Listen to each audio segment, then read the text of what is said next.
All right, everybody, welcome to Bitten Apple TV.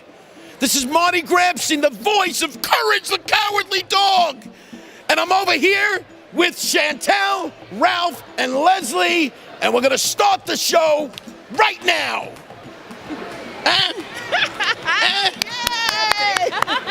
Hey guys, this is Cadma from Bitten Apple TV. Now, I just want you guys to know I am dressed as Neelu today, so make sure you guys check out Neelu.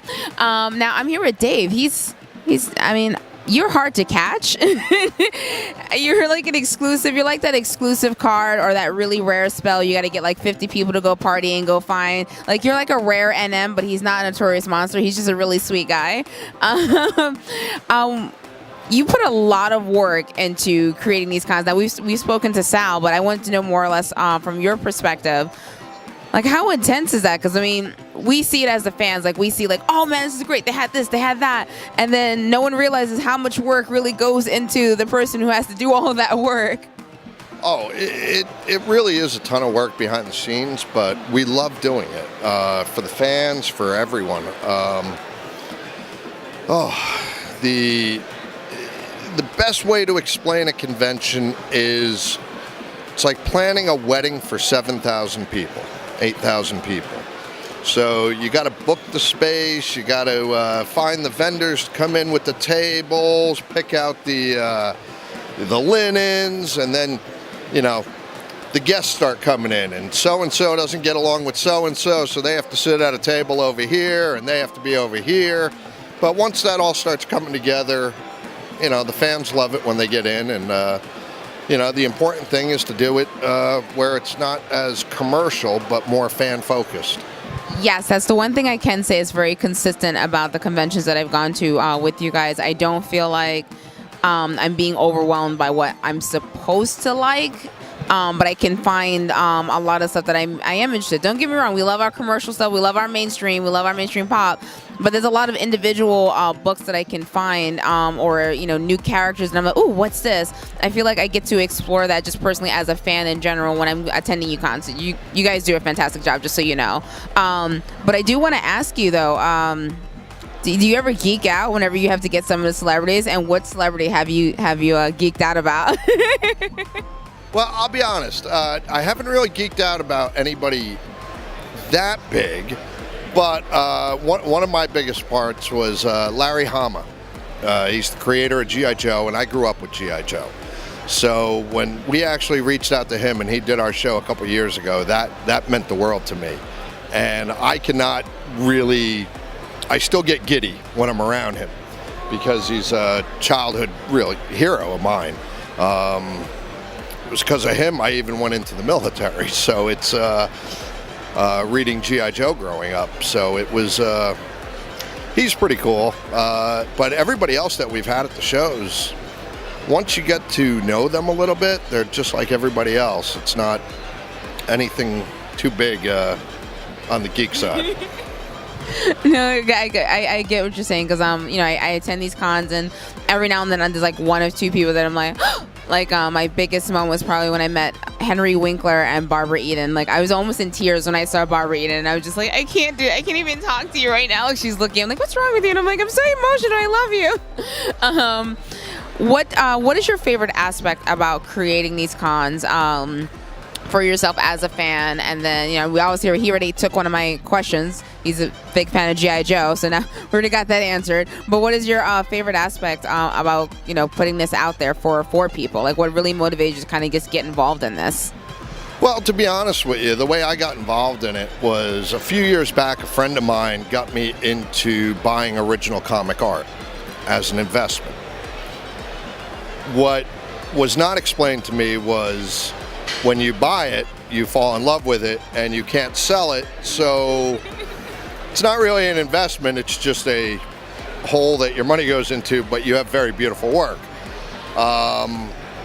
With that, I started going to New York Comic Con, started meeting some of these artists and stuff over the years, and I went to a friend of mine and I said, you know, we really should do something like this, smaller, but just really good quality in New Jersey.